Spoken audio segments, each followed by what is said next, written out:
Semasa sampai di rumah Haji Kawa, langkah Mizah jadi perlahan apabila terasa dadanya mulai sebab. Kebetulan pula saya berjalan-jalan di hadapan rumah memerhatikan pokok mangga yang berbuah lebat disebabkan Haji Kawa di bilik air mandi untuk tunaikan solat asar. Isteri saya di dapur menemani isteri muda Haji Kawa menggoreng cucur pisang. Ketika sampai di rumahnya, Haji Kawa masih lagi tidur akibat keletihan. Kebetulan pula giliran dia bermalam di rumah isteri mudanya pada hari Rabu. Sebab itulah, saya berkunjung di rumahnya petang Rabu kerana bimbang tidak dapat bertemu dengan dia. Sebaik sahaja Mizah memberi salam, terus sahaja dia masuk ke pintu pagar kerana disangkanya sayalah Haji Kawa. Tatkala bersalam, dia membongkok sedikit seolah-olah mahu mencium tangan, tetapi segera saya tarik ke belakang. "Ini Tuan Haji Kawa ke?" Mizah tercegat di depan saya disebabkan tidak dipelawa masuk. Kebetulan dia datang seorang diri sahaja dengan berjalan kaki. Tentu rumahnya berhampiran dengan tempat tinggal Haji Kawa. Masakan dia tidak pernah bersua muka dengan Haji Kawa. Bukan. Saya pun datang nak jumpa dia. Beritahu saya masih juga tidak mempelawanya masuk ke rumah. "Saya ni datang dari Taiping," ujar Mizah perlahan setelah menyedari saya bukanlah orang yang dicarinya. "Datang ke rumah anak saya di bawah tu. Ada orang kata Tuan Haji Kawan ni boleh mengubat. Katanya ikut sama memerhatikan buah mangga yang lebat di dahan." Bolehlah cuba," sahut saya tidak berganjak berdiri di bawah pokok mangga di hadapan rumah. "Abang ni sakit juga ke?" Mizah menatap muka saya sambil menekan-nekan dada menahan sebab. Saya datang nak ziarah kawan." Jelas saya mengajaknya masuk ke rumah sebaik saja Haji Kawa berdiri di muka pintu. Dia juga mempelawa tetamunya masuk ke rumah disebabkan isterinya sudah pun bersiap menghidangkan minuman di dapur. Sudah menjadi kelaziman Haji Kawa pula. Kalau saya datang berkunjung ke rumahnya, mesti jamah juga masakan isterinya. Tetapi isteri mudanya baru pertama kali saya bersua. Lainlah kalau isteri tuanya. Sampai santak jam 11 malam pun dia tidak akan membantah untuk memasak kalau saya datang berkunjung. Kadang-kala terasa juga segan mahu menyusahkan dia apabila berkunjung ke rumahnya selepas habis isyak. Memang semasa belajar pondok pun Haji Kawa terlalu rapat dengan saya. Sampaikan kain baju saya direndam untuk dibasuh pun dia sanggup cuci dan sidai ke ampai. Kalau memasak pun Haji Kawa rajin ke dapur. "Ustaz ni pun boleh ubatkan juga." Sengaja Haji Kawa bergurau sebaik saja tetamunya masuk ke rumah. Tetapi Mizah tidak peduli apa pun penjelasan Haji Kawa. Biarlah Haji Kawa sengaja berdalih memberitahu saya boleh mengubati penyakitnya. Namun, dia tetap harapkan Haji Kawa juga. Lagipun tatkala keluar rumah, dia sudah nekat mahu menemui Haji Kawa. Sekalipun dia belum pernah lagi bersua. Sudah beberapa orang dukun ditemuinya semasa di kampung. Mereka menuduh Mizah terlangkah barang yang ditanam orang. Sebab itu, dia merasa kebas peha apabila senja menjelang. Kadang-kala kebas di bahagian peha itu menyebabkan dia pitam kepala sampai terasa rumahnya berpusing ligat. Memang anaknya Lamiah sudah membawanya menemui doktor. Tetapi tidak ada tanda-tanda dia diganggu darah tinggi. Lamiah rela emaknya dimasukkan ke hospital untuk mendapatkan rawatan sekiranya diganggu darah tinggi sampai pitam yang tidak tertahan.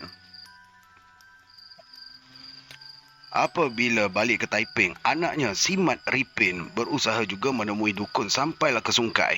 Tetapi keadaan emaknya masih belum berubah. Mat Ripin bawa juga menemui bidan berurut seluruh badan kalau emaknya diganggu angin. 2 pagi bidan itu mengurutnya. Dia pula termengah-mengah sakit menanggung hingga terasa sesak napas. "Dah puas saya berubat ni Tuan Haji," tutur Mizah bergetar seolah-olah suaranya menahan debar yang kencang. "Kalau sakit wajiblah berubat," sahut Haji Kawa tersengih-sengih mengerling saya. "Sebab itulah saya datang jumpa Tuan Haji," ujar Mizah apabila kenangkan jiran anaknya iaitu Uda Lijah yang menyuruhnya ke situ. Sepanjang malam dia diganggu pitam. Memang Uda Lijah dipanggil oleh Lamiah mengurut tengkuk emaknya. Cemas juga Lamiah disebabkan seluruh tubuh emaknya sudah berpeluh sejuk bagaikan air mandi mayat. Udalijah sudah mendesak supaya dihantar saja ke hospital, tetapi Lamiah tetap bertahan. Memang emaknya berpesan sangat supaya tidak tergesa-gesa dihantar ke hospital sekiranya sakit sampai jatuh pitam. Tahu sangat Lamiah mengenai penyakit emaknya yang sudah beberapa kali mengganggu. Kalau tidak disebabkan hujan turun sebelum asar, Udalijah sudah berjanji mahu bawakan Mizah menemui Haji Kawa. Tahu sangatlah dia dengan Haji Kawa yang datang ke situ pada hari Rabu atau Jumaat ataupun Ahad.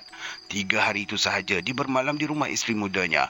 Sebab itulah dia berjanji mahu hantar Mizah ke rumah Haji Kawa. Disebabkan Udalijah tidak datang menjengah muka selepas hujan mulai teduh, tidak sabar lagi Mizah mahu menemui Haji Kawa.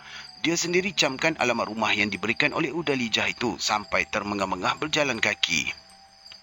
Awak ni patut kurangkan berat badan, ujar saya setelah melihat keadaan Mizah yang gemuk. Dia tidak menyahut tetapi mengangguk lemah. Memang dia menyedari tubuh badannya semakin gemuk sekalipun sudah mengawal makannya. Tetapi perkara badan naik gemuk bukanlah disebabkan makanan yang dikawal. Kadang-kadang tubuh dia menjadi lemah tidak bertenaga sekiranya dikurangkan sangat menjamah makanan. Berapa umur awak sekarang ni? Haji Kawa cuba mengagak. Dah 50 umur saya ni Tuan Haji, jelasnya sambil mengusap-usap dada. Biarlah saya cuba dulu, tegas Haji Kawa lantas memegang ibu jari kaki Mizah dengan membacakan. 3 kali Haji Kawa mengulanginya. Tiba-tiba saja Mizah menyantap menahan kesakitan. Tidak jadi Haji Kawa mahu meneruskan disebabkan Mizah termengah-mengah. Macam mana rasanya ni Tuan Haji? Tersengih-sengih Mizah merenung Haji Kawa yang tidak mahu meneruskan bacaan doanya. Tak apalah, lepas isyak nanti awak datang kalau rumahnya dekat, ujar Haji Kawa seolah-olah mahu mengelak disebabkan saya baru saja menjenjakkan kaki ke rumahnya. Belum pun sempat berbual-bual dengan saya kerana sudah lama tidak bersua. Tiba-tiba saja ada tetamu datang meminta doanya. Apa kelengkapan yang perlu saya bawa? Soal Mizah mahu memastikan barang-barang yang perlu dibawa bersama. Memang dia tinggal dalam kawasan kampung itu juga. Bila-bila saja boleh datang ke situ. Disebabkan Haji Kawa memintanya datang selepas isyak, tentulah memerlukan kelengkapan untuk dibawa bersama. Tetapi Haji Kawa tidak meminta apa-apa. Disebabkan dia baru saja sampai di rumah isteri mudanya, biarlah dia berehat dahulu sampai selepas isyak. Apa salahnya tetamu datang selepas isyak? Tidak perlu mereka mengganggu petang-petang demikian. Tetapi Mizah tidak sabar menunggu selepas isyak. Sebab itulah dia cari juga rumah Haji Kawa. Sebaik saja hujan lebat mulai reda. Setelah diubati oleh Haji Kawa, dia tidak terkilan apa-apa apabila disuruh datang selepas isyak. Tak payahlah bawa apa-apa, kita tengok-tengok dulu, ujar Haji Kawa kerana dia belum dapat menentukan apakah kelengkapan yang perlu disediakan. Manalah dia tahu penyakit yang mengganggu Mizah kalau tidak diuji terlebih dahulu. Tetapi dia sudah dapat mengagak Mizah memang diganggu syaitan. Setelah dibacakan doa, tiba-tiba saja perempuan itu menjadi kesakitan. Biarlah ditunggu selepas isyak, baru saja dia bersungguh-sungguh untuk mengubatkan dengan berdoa.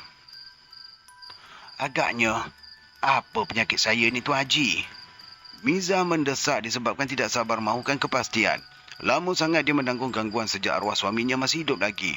Ketika arwah suaminya menderita sakit lumpuh, dia juga ikut sama termengah-mengah sesak nafas. Sebab itu, sampai 3 minggu dia tidak dapat menjengah arwah suaminya di hospital kerana dia juga terlantar diserang sesak nafas yang berterusan. Kelam kabut juga anak-anaknya kerana tidak tahu yang mana perlu dijengah apabila kedua-duanya serentak sakit teruk. Arwah suami saya dulu memang banyak menuntut ilmu dukun, beritahu Mizah masih tidak berganjak di kerusi sekalipun Haji Kawa akan merawatnya selepas isyak. Arwah suami awak dulu dukun ke? Tersenyum Haji Kawa apabila diberitahu demikian. Mizah mengangguk. Terbayang kesugulan di wajahnya apabila kenangkan suaminya sanggup berguru sampai lupakan rumah tangga. Semenjak ditukarkan ke Sabah, derih bau sudah mula tumpukan masa belajar ilmu dukun. Sampaikan kawan-kawan yang sama bertugas di kem pun usik dia dengan memanggilnya dukun.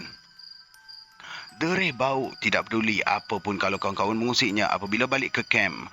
Biarlah mereka mahu panggil apa pun, asal saja tidak mengalah. Bukan mudah mahu mencari guru turunkan ilmu kalau kita tidak tahu memujuk. Memang sukar guru yang tinggi ilmu kebatinannya mahu menurunkan ilmu sekiranya tidak bersungguh-sungguh. Tetapi Mizah yang terkilan dengan sikap suaminya, sampaikan di rumah tidak cukup barang keperluan. Derih bau tidak peduli sangat. Dia mesti pastikan gurunya cukup barang-barang keperluan terlebih dahulu. Hanya selepas berhenti dari tentera, barulah suaminya amalkan berdukun. Dia sedia mengubati sesiapa sahaja apabila mereka meminta pertolongan. Apa salahnya digunakan ilmu yang dituntut untuk membantu orang lain yang mengharapkan pertolongan? Tidak lama selepas berhenti kerja itulah, derih bau tiba-tiba jatuh di bilik air tatkala mahu mengambil wuduk. Terkial-kial dia berpaut untuk berdiri semula, tetapi kakinya semakin goyah. Dia tidak dapat menjejakkan kakinya lagi, menyebabkan terpaksa memanggil isterinya. Cepat-cepat pula Mizah memapah ke bilik setelah si derih bau semakin tidak bermaya. Lama terlantar di hospital, Mizah terpaksa desak anak-anaknya menemui bomoh di bidur. Jirannya yang beritahu mengenai bomoh muda yang sanggup mengubati penyakit diganggu syaitan itu. Belum pun ada umurnya 30 tahun. Mak Tauhid yang dikatakan bomoh di bidur seperti diberitahu oleh jirannya. Perkara umur tidak penting bagi Mizah. Masakan pula Mak Tauhid yang masih muda itu mengaku menjadi bomoh kalau dia tidak mampu mengubati orang. Macam mana pun dia perlu mencoba terlebih dahulu. Biar Mak Tauhid menguji kemampuannya. Sewaktu Mizah bawa suaminya menemui Mak Tauhid, memang derih bau sudah gelisah tidak menentu. Matanya garang merenung Mak Tauhid, seolah-olah tidak menyenangi bomoh muda itu. Kalaulah tidak disebabkan tubuhnya lemah, memang dia gagahi juga bangun untuk meninggalkan tempat itu. Tersinggung juga dia dengan sikap isterinya yang membawakan dia menemui bomoh yang terlalu muda macam Mak Tauhid itu. Sedangkan dia sendiri bomoh juga. Tentu Mak Tauhid akan tercengang kalau mengalami kejadian di Sabah apabila mangsa gangguan syaitan hilang kemaluan. Kadang-kadang kemaluannya dialihkan ke dahi hingga bagaikan belalai gajah yang tergantung di situ. Kita cubalah berikhtiar dulu. Mizah memujuk suaminya supaya menurut saja kemahuan keluarga. Tetapi Mak Tauhid Mak Tauhid tahu yang tidak senang terhadap dirinya bukan derih bau yang terkejar lemah. Tentulah syaitan yang mengganggunya saja menggaruk biar setiap orang bencikan derih bau. Kalau dia sendiri tersinggung, tentulah derih bau akan terbiar tidak diubati langsung. Apabila Mak Tauhid menepuk dahi derih bau, memang terasa kepadanya kesat seolah-olah mengusap kepala harimau. Semakin lama diusapkan tangannya ke dahi derih bau, tiba-tiba saja lelaki itu mengerang-ngerang. Memang Mak Tauhid dapat mendengar erangan itu sama seperti ngauman harimau yang menggerunkan. Tentu Mizah tidak mendengar apa-apa selain dari erangan derih bau sahaja. Dia juga melihat suaminya cuba menggerakkan badan, tetapi suaminya lemah tidak bermaya. Dia berdamping dengan harimau ni makcik. Mak Tauhid menjelaskan setelah mencuba mengubati lelaki itu. Buatlah macam mana pun Tok Dukun. Ujar Mizah memberikan kebenaran apa sahaja yang diperlukan oleh Mak Tauhid untuk melakukannya. Kena buat berturut-turut malam ni makcik. Lantas Mak Tauhid memberi pengakuan akan mencubanya. Mizah tidak peduli. Biarlah berturut-turut malam mereka anak beranak datang ke bidor. Asal saja penyakit suaminya boleh diubati. Tidak terkamak lagi dia membiarkan derih bau menderita menahan kesakitan sejak berbulan-bulan. Sampai lebih seminggu Mizah datang ke bidor membawa suaminya menemui Mak Tauhid.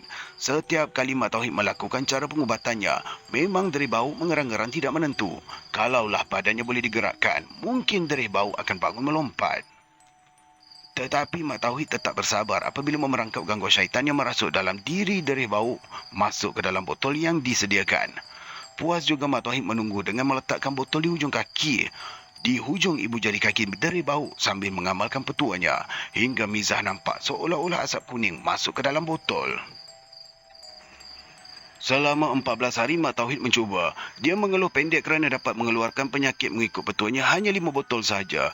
Dia bagaikan kecewa kerana tidak dapat membantu Mizah untuk memulihkan suaminya. Banyak harimau yang dibelanya ni makcik. Keluh Mak Tauhid mendedahkan rahsia sebenar amalan derih bau selama ini. Ni saya hanya dapat tangkap 5 je ni. Jelasnya menatap muka Mizah dalam kehampaan. Banyaknya. Miza juga heran bagaimana suaminya sanggup mengamalkan ilmu yang tidak memberi manfaat demikian. Jadi, kita nak buat macam mana sekarang? Katanya memang tidak tahu apa yang perlu dilakukan kalau Mak Tauhid sudah mengalah. Beginilah makcik. Beritahu Mak Tauhid macam menasihatkan perempuan itu. Kita serahkan pada ketentuan Allah. Kalau nak diubati pun keadaannya dah teruk sangat ni. Tuturnya lembut untuk menyabarkan Miza. Tetapi Miza tidak bimbang apa. Kalau ajal suaminya sudah tiba waktu, siapa pun tidak boleh menghalang ketentuan Allah. Lagipun biarlah suaminya menemui ajal kalau dibiarkan menanggung beban yang berpanjangan. Dia sendiri tidak menduga terlalu jauh suaminya beramal hingga terpengaruh dengan gangguan syaitan yang mahu memusnahkan manusia. Setelah dia membawa suaminya balik, memang anak-anaknya mendesak juga supaya dimasukkan semula ke hospital. Setidak-tidaknya masih boleh diberi bantuan kalau keadaan ayahnya dalam keadaan terdesak. Tetapi Mizah berkeras tidak mahu lagi berubat setelah mendengar nasihat Mak Tauhid. Mak tak boleh putus asa. Lamiah mengingatkan dia supaya tidak percaya sangat dengan pendapat Mak Tauhid. Lagipun Mak Tauhid sekadar memberi pendapat dan bukannya keputusannya mesti dipatuhi. Penyakit ayah kamu bukan boleh diubat di hospital. Tegas Mizah kerana memahami keadaan sebenar yang menyelubungi diri suaminya. Manalah anak-anaknya tahu mengenai ayah mereka yang sanggup bertapa sampai ke gua semata-mata mahu mengamalkan ilmu kebatinan. Sewaktu Derih Bauk berkhidmat di Sabah, anak-anak mereka masih lagi kecil. Memang anak-anaknya tidak tahu mengenai amalan ayah mereka selama ini. Sebab itu, kalau anak-anaknya sakit, Derih Bauk tidak perlu minta dukun untuk ubatkan. Dia sendiri akan jampikan sampai anaknya sembuh benar. Biar kawan-kawannya dalam kem tuduh dia tutup kolot kerana percayakan amalan demikian. Kalau di hospital, ayah dapat dirawat. Lamia terus mendesak. Di rumah ni, mak nak jaga macam mana? Mak pun sakit. Ujarnya kerana kasihan dengan keadaan emaknya yang semput termengah-mengah. Anak-anak lain juga bersetuju supaya Derih Bauk dimasukkan sahaja ke hospital. Tetapi Mizah tidak berganjak dengan keputusannya. Derih Bauk tidak perlu dibawa ke hospital setelah dugaannya memang mempunyai alasan. Kalau Mak Tauhid tidak memberitahu mengenai 17 ekor harimau menjadi pendamping kepada Derih Bauk, memang Mizah tidak syak apa-apa mengenai penyakit suaminya. Tetapi dia dapat mengagak kalau diserang angin ahmar, tentulah suaminya masih boleh dipulihkan. Dia juga tahu mengenai angin ahmar yang dikatakan stroke kalau dibawa ke hospital. Guru agamanya sendiri seringkali mengingatkan mengenai angin ahmar yang memang dihembuskan oleh syaitan yang dikenali oleh ahmar juga. Syaitan ahmar itulah yang menjadi punca kepada penyakit ahmar. Sebab itu guru agamanya akan doakan mereka yang mengidap ahmar dengan doa bagi menghalau syaitan ahmar itu. Ramai juga yang mengidap angin ahmar itu sembuh setelah didoakan oleh guru agamanya. Tetapi guru agamanya di Taiping itu sudah pun meninggal dunia tatkala Derih Bauk terkejang tidak bermaya. Kita bacakan Yasin sahajalah pada ayah kamu ni. Tegas Mizah setelah seminggu Derih Bauk dibawa balik ke rumah. Lamia dan adik-adiknya terpaksa mematuhi keputusan emaknya. Dia tidak mahu emaknya terkilan sekiranya didesak juga untuk membawa ayahnya ke hospital. Hati emaknya juga perlu dijaga dalam saat keadaan ayahnya pula semakin membimbangkan. Suatu malamnya bersiap-siap untuk membacakan Yasin itulah Derih Bauk merungut yang dadanya panas bagaikan terganggang ke api. Dalam keadaan kelang kabut itu, Mizah tetap dengan keputusannya untuk menjemput orang-orang surau untuk bacakan Yasin. Biarlah suaminya mengerang-gerang sakit, tidak mahu dibacakan Yasin. Dia tidak mengalah lagi dengan keputusannya. Oi, kuat pula bunyi anjing malam ni. Baik, kita teruskan. Belum pun sempat orang-orang surau datang membacakan Yasin beramai-ramai, Derih Bauk sudah meninggal dunia dalam keadaan mengerang sakit dada akibat panas bagaikan diganggang ke api itulah. Dia mengembuskan nafas. Macam itulah Tuan Haji, kisah suami saya tu. Beritahu Mizah apabila kenangkan penderitaan arwah suaminya iaitu Derih Bauk. Memang hairan juga dia ketika itu. Asal suaminya bertambah teruk, penyakit dia juga ikut pasang sama. Kadang-kala Terasa juga pada Mizah, seolah-olah ajalnya bagaikan berlawan-lawan dengan suaminya. Kalau tidak, suaminya akan menemui ajal, tentu dia pula yang akan menerima padah. Selepas derih bau meninggal dunia, penyakit mula beransur sembuh. Berulang kali juga dia menemui Mak Tauhid di bidur. Tetapi setelah Mak Tauhid belajar ke luar negeri, tidak tahu lagi Mizah bagaimana mahu menghubunginya. Tak apalah, lepas isyak nanti kita tengok macam mana nak buat. Ya, jelas Haji Kawa. Ketika Miza meninggalkan rumah, merungut juga Haji Kawa kerana masih ada tetamu yang datang. Sebuah motosikal berhenti dengan seorang lelaki bersama isterinya turun di tengah halaman. Tetapi isteri Haji Kawa tidak berapa senang dengan kedatangan lelaki itu kerana sudah beberapa kali mereka datang ke situ. Lelaki berkenaan macam tidak gembira. Kalau tidak disebabkan isterinya berkeras mahu berubat, memang lelaki berkenaan tidak akan jejak kaki ke situ. Isterinya mendesak asal sahaja dia tahu Haji Kawa balik ke rumah isteri mudanya itu. Tetapi dia tidak dapat mengelak apabila perempuan itu datang juga. Tersinggung juga Haji Kawa dengan sikap lelaki tersebut. Namun dia terpaksa pendamkan di hati. Biarlah lelaki itu merungut marahkan isterinya datang ke situ. Haji Kawa tidak peduli apa. Dia pun tidak mengambil sesen pun duit pengeras kalau dihulur oleh perempuan berkenaan. Petang ni saya tak berapa nak sihat, ujar Haji Kawa sebaik saja perempuan itu masuk. Sementara suaminya masih tercegat di halaman rumah. Lepas isyak baru saya nak mulakan. Sengaja Haji Kawa berdalih kerana tidak mahu mendoakan perempuan itu kalau suaminya sendiri tidak mengizinkan. Saya datang dari jauh ni Tuan Haji. Perempuan itu dapat menangkap perasaan Haji Kawa disebabkan tingkah laku suaminya. Haji Kawa tersengih-sengih saja. Dia tidak menyahut apa-apa kerana tidak mahu menyinggung perasaan tetamunya. Tentu tetamunya menuduh dia sengaja menghalau. Kalau menyuruh balik ketika itu juga, kenapa tetapkan masa untuk berubat? Sedangkan Haji Kawa sering ingatkan syaitan datang tidak tentu waktunya. Kenapa yang suami awak tak masuk sama? Lantas saya bertanya apabila lelaki itu tidak berganjak di tengah halaman. Dia tak mahu saya berubat di sini, beritahu perempuan itu mendengus perlahan. Kalau suami awak tak izinkan, tak bolehlah. Sahut saya memujuknya supaya mengajak suaminya masuk sama di dalam rumah. Terpaksa juga perempuan itu marah ke pintu menggamit suaminya masuk. Dalam keadaan serba salah, lelaki berkenaan masuk juga. Tetapi matanya melingas-lingas macam tidak puas hati. Saya sakit, bukannya awak.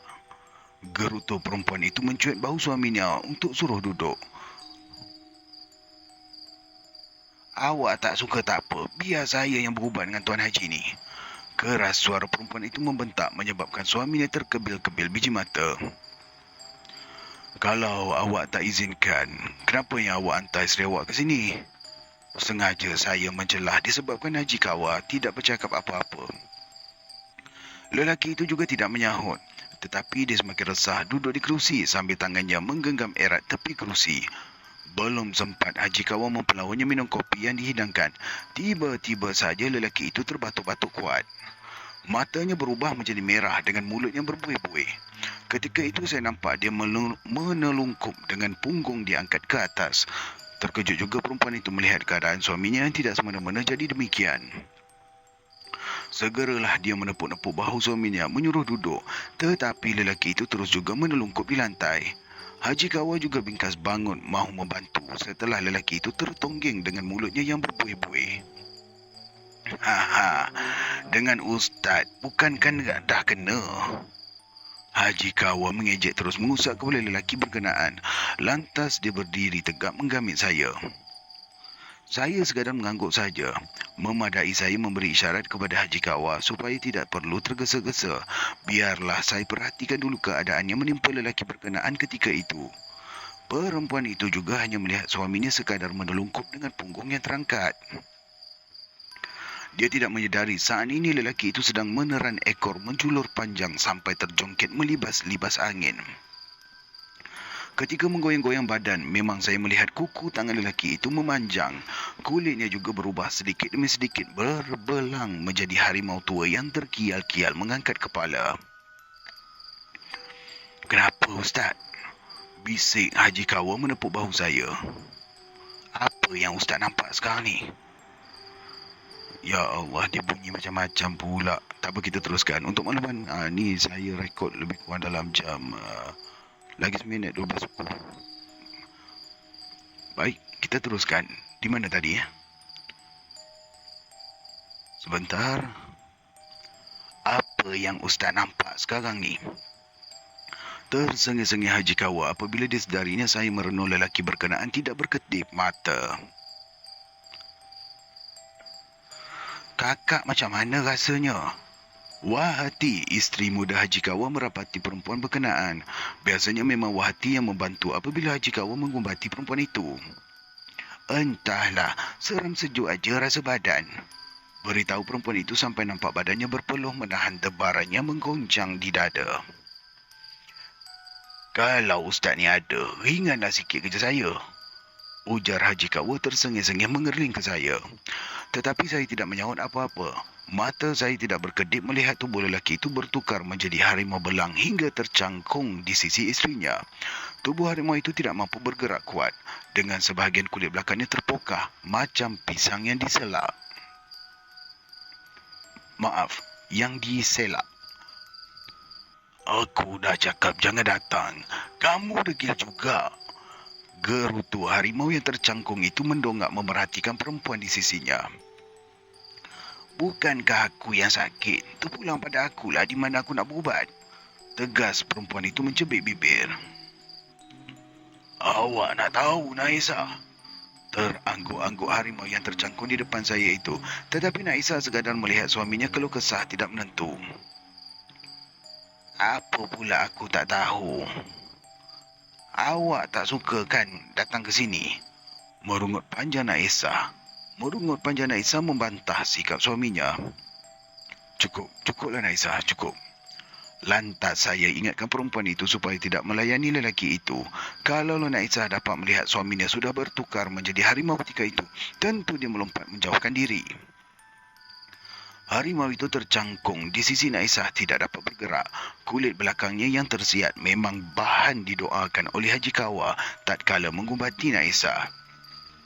Saya dapat mengagak setiap kali Naisa datang ke situ. Nescaya kulit harimau itu sentiasa tersiat hingga terpokah daging. Dia menderita kesakitan kalau Naisa berubat di situ. Tetapi Naisa tidak boleh bertahan akibat sakit-sakit seluruh badan.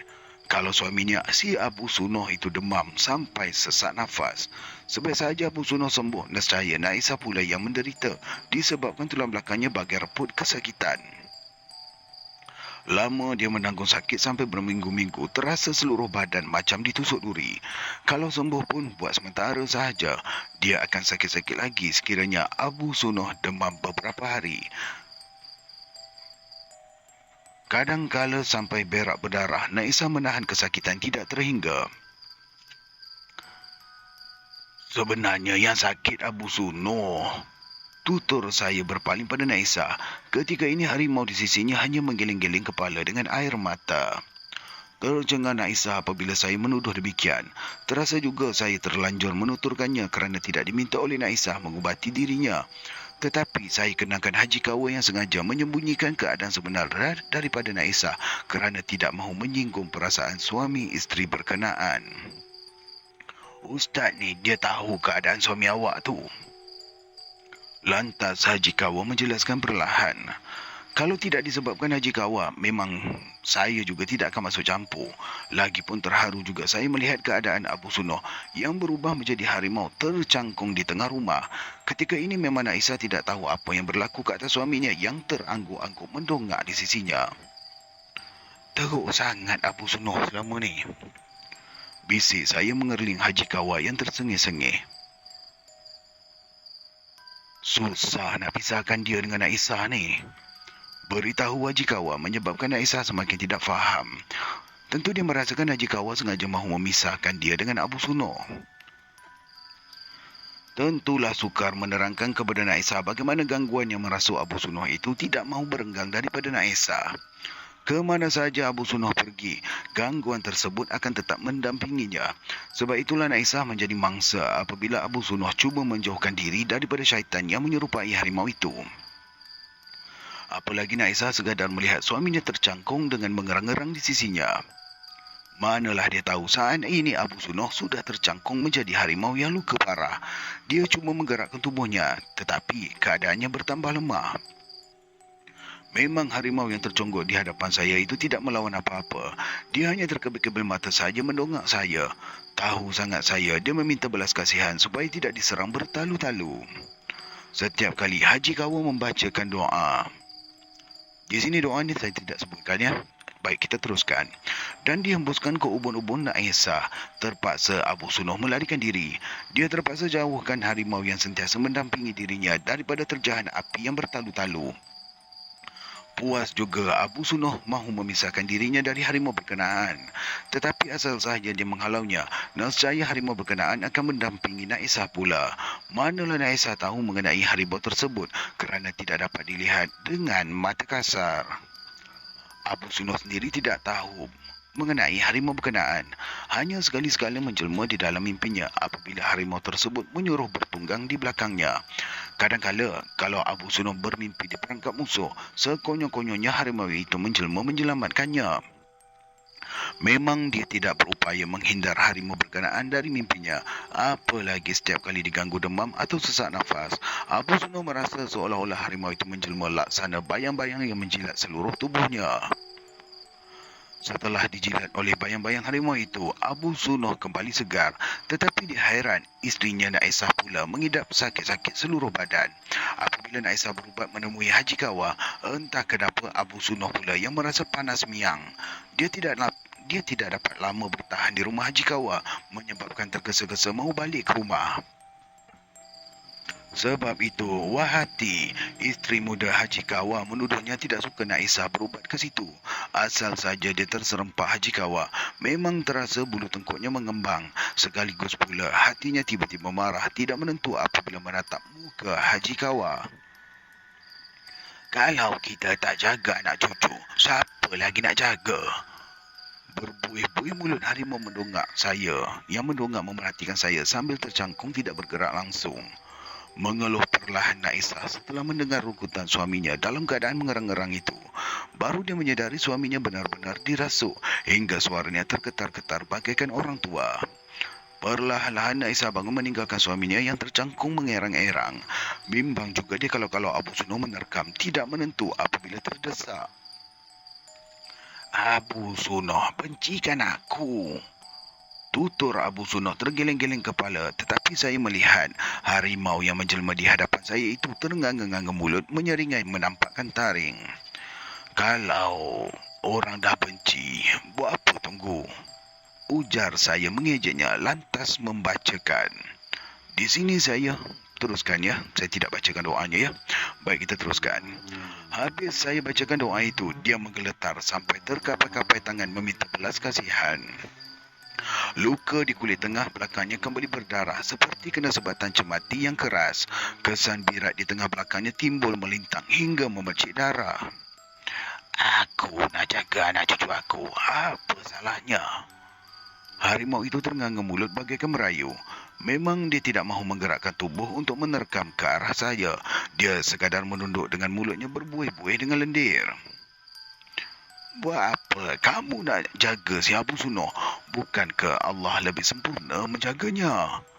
Lantas Haji Kawa membentak keras.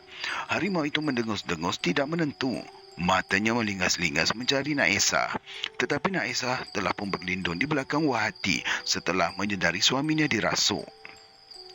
Tatkala Haji Kawa azan 7 kali di telinga Abu Sunoh dan diikuti dengan membaca surah At-Tariq 11 kali, harimau itu menekuk dada terus tersungkur menggelepar. Saat ini Naisah melihat suaminya tertiarap dalam keadaannya termengah-mengah. Apabila Abu Sunoh terkejang di lantai tidak tergerak-gerak, laksana tengah nyenyak tidur, tiba-tiba Naisah menangis tersengguk-sengguk. Dia mengeliat-liat seolah kesakitan di tengah belakang. Janganlah halau aku, Naisah. Sayu suara Naisah menangis seperti mahu berpisah. Kamu tu tak berhak pada Naisah. Ejek Haji Kawa terus membacakan lagi doa. Hampir setengah jam barulah Abu Sunoh sedar semula. Dia bingkas bangun terpesat-pesat seperti bangun dari tidur.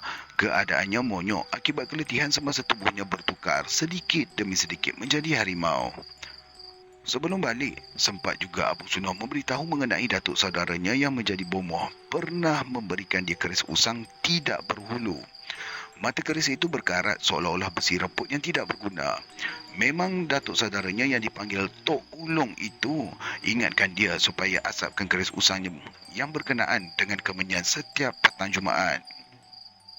Tetapi Abu Sunoh tidak peduli sangat dengan pesanan Tok Ulungnya. Malah keris usang itu diletakkan merata-rata sahaja, tidak dijaga dengan baik. Dia sendiri tidak tahu mengenai hubungan keris usang berkenaan dengan bayangan harimau yang sering menjelma dalam mimpinya. Lama-lama Abu Sunoh menuturkan mengenai Tok Ulungnya yang beberapa kali ditemui orang kampung menjelma menjadi harimau. Tetapi dia semacam tidak percaya kerana tidak pernah melihat Tok Ulungnya itu menjelma menjadi harimau. Apa komen anda? Tuliskan di ruangan komen ya. Episod ini bersambung.